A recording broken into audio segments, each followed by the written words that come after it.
Welcome to the community where passion for life and healthy sexuality connect beautifully and easily. I'm your host, Amanda Ammons, and my goal in life is to help you thrive. And a huge part of that is your sex life. Your one life was meant to be amazing, sex included. You most likely haven't been shown this, but I'm here to tell you you're beautifully and intricately made. Made for more, made for the best. However your journey brought you here, join me in a new conversation about one of the most amazing things ever created: intricate, passionate intercourse. Together, let's break the shame cycle. Let's learn how to please and be pleased. Let's fight fear, find freedom, and freaking have fun. Welcome to the Passion Connected Show. All right, guys. Oh my goodness. I am so excited for today. I love what we're about to talk about, and I cannot wait to get into it. First, though, I wanted to say I am in absolute awe with how this last week has gone. I have been amazed with all of the feedback I've gotten, and even more so, been so honored by everyone who has reached out to me, everyone who has given me feedback on the podcast. It has been such a good week. This entire week has also been really confirming that there are so many people out there who need this message and feel like they're the only one or that they're alone. And I want to tell you, you are not. I had so many people reach out to me that I didn't expect. And that just goes to show you this topic is needed and it is relatable. So if you're one of those people feeling alone or wanting validation that you're not the only one with issues or whatever, feel free to find me, connect with me. This podcast is not supposed to be just me talking to you. I want you to feel free to come talk to me, be a part of my community, be a part of the people that I have around me because they are awesome, which is a perfect segue into what we are talking about today. We are talking about having good communication about sex, specifically today about communicating with your significant other about hard topics like your sex life, sexual boundaries with each other, sexual needs, desires, frustrations, all this stuff. And I am so excited to talk to you about it today because not only have I learned a lot about communication styles and psychology, but I have learned a lot simply through trial and error in my own relationship. From the beginning of our relationship, Caleb and I felt a little different. So when people typically go to premarital counseling, the advice that they get given is that they need to make sure that they have conversation, that they talk about conflict, make sure you're talking about the difficult things and not just hiding stuff away. It can be all fun and games at the start, or you're all on the same page like always. Caleb and I were just not like that at all, really. We really needed the opposite of advice. If anything, sometimes we talk about issues too much. We kind of actually enjoy the conflict because we become closer. So I like discussing things that are wrong so that we can take action on them and relate together. And he really likes talking about the hard things because he doesn't really want superficial conversation. He likes to find deep meaning, find deep feelings behind things. So we're quite the pair. We're fun. The advantage of this is we have really learned how to do conflict well, and we've got a good system. Now, that's not to say that we are perfect in our conflict always, but we have great tools in our back pocket to have the conversations that some people find difficult. And I got asked this week about how to have those kinds of conversations. If your conversations about sexuality tend to end in more confusion, more hurts, feeling misunderstood or attacked, or like the conversation really didn't do anything, really didn't benefit you, I've got a better way. It isn't easy and it's going to take practice, much like anything else good in this world, but it will be so worth it. And it is a game changer for your sex life. Okay, so hang in with me here because this first point is probably going to turn you off, but it is important. First, before you ever go into conversation about sexuality with each other, stop and check in with yourself. It's really easy when the topic is emotional to us to sort of bypass a personal check-in, but this is probably the most important step. If you have a problem with how things are going down with your significant other or your spouse related to sexuality, it's probably going to be a more difficult topic or a difficult conversation, especially if you don't have these kinds of conversations normally, and you don't want to bring it up if you don't know what you feel or think.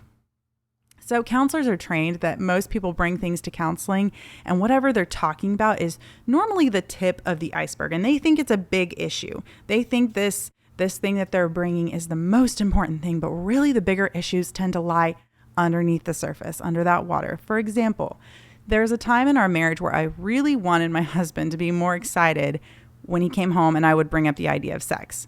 He absolutely loves having sex with me, don't get me wrong, but this was during a season where he was running on fumes. He was exhausted, he was working a lot, and when he would come home in the evening, as much as he thinks I'm hot stuff, he wasn't necessarily thinking, I am emotionally ready for sex right now, and I was wanting that from him.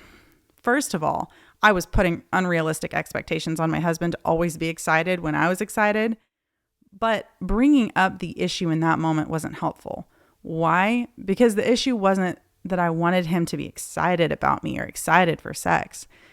Really, once we finally got down to it, it was because I was alone all day and he was with others all day, and I wanted to be important to him. It wasn't until we got to the root of that issue that things actually started to get better. Things made more sense. And as we went along, we've both learned to do quick check-ins with ourselves and ask, why is this important? Is there something more here? Why does this topic matter to me? Do whatever works for you, however these questions are best answered, whether that's journaling or sitting or thinking, whatever you need.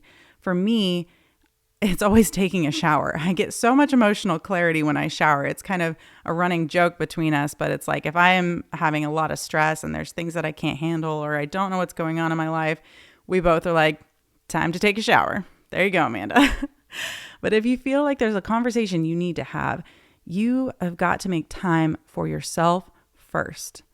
Care for your own thoughts first before you put your thoughts onto somebody else.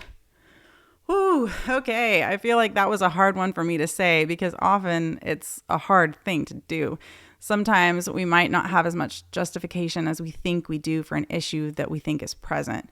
And doing that check-in, some of us are nervous because we know, oh man, there's going to be something that's actually the problem or something really it's more along what I need. And along those lines, something I have found to be true is the idea that most of the time, if we're wanting something from our significant other, it's because we aren't giving that to ourselves. We want affirmation, we're attractive. And a lot of times it's because we aren't affirming ourselves. We don't tell ourselves, I am so attractive. Dang, I am hot. But we want someone else to say it. Or we want our spouse to pay more attention to our feelings. And a lot of times it's because we are not giving ourselves enough time or space to process those feelings, to acknowledge them and give them the time they deserve. So do check-ins. It's so important. Make sure you know what you're actually bringing to the table before you bring it to the table. So from there, what do you need to do if you really do need to have this conversation? An absolute must is learning to bookend your conversations. Go into the conversation both knowing how it's going to go down. We're going to talk about the expectations for the actual conversation, like what's going to be said and all of that. But first, I am talking about physically bookending the conversation. Have an entrance and an exit strategy. By this, what I mean is if you two have great conversations on a drive, then that is where you should have this conversation. If you have great conversations with a cup of coffee at your kitchen table, then start the conversation there where you both already connect and are comfortable together. Alternatively, if you have awful conversations when you confront each other right after work, or you have awful conversations about sexuality when you're already in bed, don't do it there.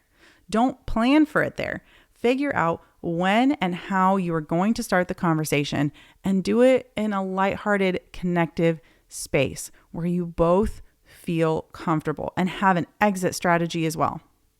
How are you going to end the conversation? Where are you going to go? What are you going to do? What are you going to say? A lot of this has to do with what you both need, such as affirmation or space.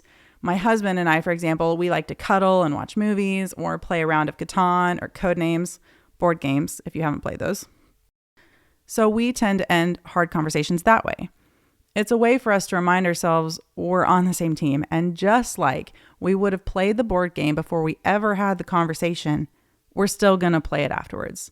If it's something that we would have felt connected on before we had this conversation, plan to do it afterwards. It reminds me of what Mike Mason has to say in his book, Practicing the Presence of People. Every relationship has doors and windows and walls. Practice entering through the doors, and the walls, far from presenting an obstacle, will be a source of warmth and security. Don't try to blast your way through the walls. Guys, walk through the door together. Like I said last week, go in hand and walk out hand in hand. Lastly, we're going to set expectations before you talk. This is, what are we actually going to do? What are we actually going to say in the conversation? How is this going to work? This is huge. Every single couple and every single conversation has its different needs. There are times where you may just really need that person to affirm and hug you.